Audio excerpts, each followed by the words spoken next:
बिस्मिल्लाहिर्रहमानिर्रहीम। अस्सलाम वालेकुम व्यूअर्स, कैसे हैं आप लोग? उम्मीद करती हूँ आप लोग खैरियत से होंगे। अल्लाह पाक आप सबको अपने हिफ्ज़ व अमान में खैर व आफियत, सेहत और तंदुरुस्ती के साथ रखे और अपनी रहमतों और नेमतों से खूब खूब नवाजें। आमीन सुम्मा आमीन। तो व्यूअर्स, आज हम अपने किचन में अलसी के लड्डू तैयार करने लगे हैं। आप जैसे कि सर्दियों का सीज़न है, तो सर्दियों के सीज़न में ये अलसी के लड्डू जो हैं बहुत शौक़ से खाए जाते हैं और इनकी फ़ायदियत भी बहुत ज़्यादा है।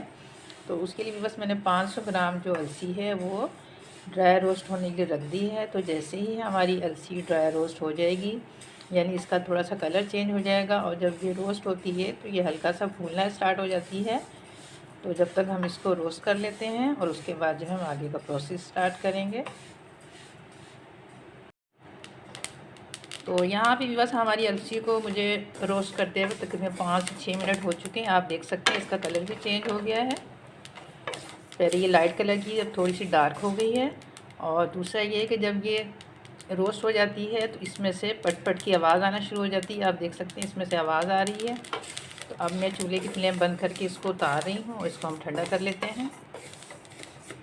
तो यहाँ पे भी बस मैंने 300 ग्राम घी ले लिया है। अलसी जो थी हमारी 500 ग्राम थी, लेकिन घी मैंने 300 ग्राम लिया है। अगर मुझे फ़ील होगा तो मैं और भी घी यूज़ कर सकती हूँ।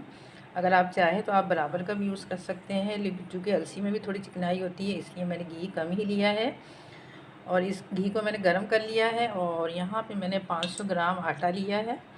तो सबसे पहले हम आटे को घी में डाल के इसको जो है बिल्कुल लो फ्लेम पे भून लेते हैं।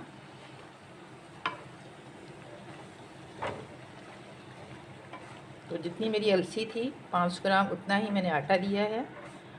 तो इसको हम बिल्कुल धीमी आग पे जो है आटे को रोस्ट कर लेते हैं घी के साथ।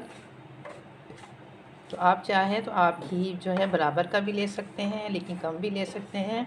तो मैंने भी अभी 300 ग्राम लिया है। अगर मुझे महसूस होगा कि मुझे घी कम लग रहा है तो फिर मैं और भी घी डाल सकती हूँ। तो आटे को हम ड्राई रोस्ट कर लेते हैं घी में। इसको आपने बिल्कुल लो फ्लेम पे आटे को भूनना है ताकि इसमें अच्छी से खुशबू आने लग जाए और इसका कच्चापन दूर हो जाए आटे का।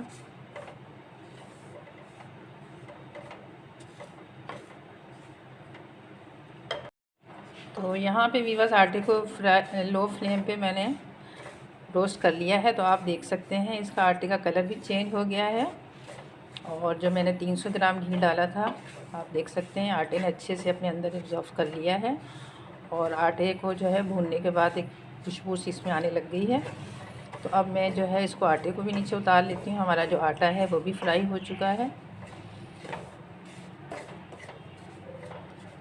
तो यहाँ पे भी बस मैंने 500 ग्राम ही गुड़ लिया है। तो इसके मैंने छोटे पीसेस कर लिए हैं और इसमें हम थोड़ा सा पानी डाल के इससे सिंपल एक तार की चाशनी तैयार करेंगे। तो गुड़ को पहले मेल्ट कर लेते हैं हम। तो यहाँ पे बस हमारी चाशनी पकनी स्टार्ट हो गई है। तो सिंपल हमने इसको एक तार की चाशनी बनानी है, तो इसको चेक कर लेते हैं। तो आप देख सकते हैं इसमें हल्की सी तार बन रही है, बस हमने इसको इतना ही पकाना है। तो चूल्हे की फ्लेम मैंने बंद कर ली है और इसको हम नीचे उतार लेते हैं। तो यहाँ पे बस हमारी अलसी ठंडी हो चुकी थी, तो मैंने इसको मिक्सी में दरदरा पीस लिया है। तो आप इसको ठंडे होने पे ही ग्राइंड करें, नहीं तो ये अपना ऑयल रिलीज़ कर देगा और आटा सा बन जाएगा। और यहाँ पे भी बस मैंने थोड़े से ड्राई फ्रूट लिए हैं, जिसमें किशमिश और कद्दूकस किया हुआ खोपरा है और कटे हुए बादाम है, ये इसमें मिक्स कर देते हैं। और साथ में ही हमने जो आटा भुना था घी में वो भी इसमें शामिल कर देते हैं।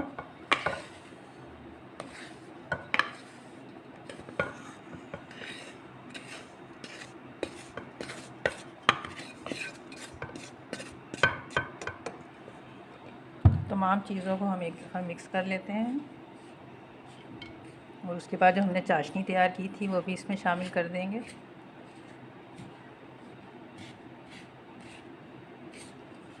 तो अगर आप खुशबू के लिए चाहें तो इसमें इलायची का पाउडर भी डाल सकते हैं, लेकिन मैंने कुछ भी नहीं डाला। तो आप इलायची जो है वो कूट के इसमें शामिल कर सकते हैं। और यहाँ पे भी जो हमने चाशनी तैयार की थी वो भी इसमें शामिल कर देते हैं।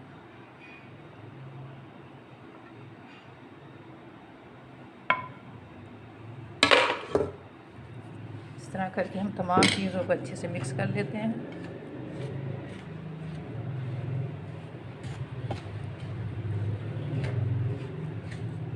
तो यहाँ पे व्यूअर्स मैंने तमाम चीज़ों को अच्छे से मिक्स कर लिया है।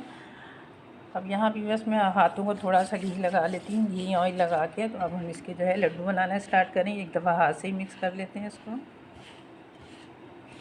तो ये काम आप नीम गरम में करें तो ज़्यादा बेहतर है, क्योंकि उससे जो है आपके लड्डू जो है बहुत शेप वगैरह आप अच्छे दे सकते हैं। लेकिन अलसी को आपने ठंडा करके ही पीसना है। तो अब हम इसके लड्डू बनाने स्टार्ट करते हैं। तो अपनी मर्ज़ी से आप जिस शेप में चाहें इसको बना सकते हैं।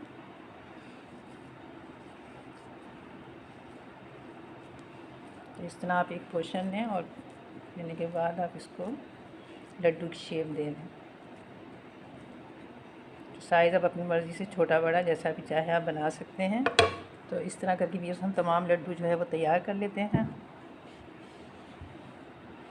तो घी जो है इसमें मैंने तकरीबन 300 ग्राम ही डाला है। तो आप अपनी मर्ज़ी से जो है 100 ग्राम घी और भी बढ़ा सकते हैं या बराबर का भी डाल सकते हैं, क्योंकि ये आटे पे भी डिपेंड करता है कि कुछ आटे जो है वो घी को ज़्यादा अपने अंदर जज़्ब करते हैं, कुछ कम करते हैं। तो इस तरह करके हम तमाम लड्डू तैयार कर लेते हैं। तो साइज़ आप अपनी मर्ज़ी से छोटा या बड़ा जिस तरह भी चाहे बना सकते हैं। तो आपने एक दफ़ा इसको लेके थोड़ा इसको इस तरह दबाना है। दबाने के बाद आपने इसको शेप दे देनी है।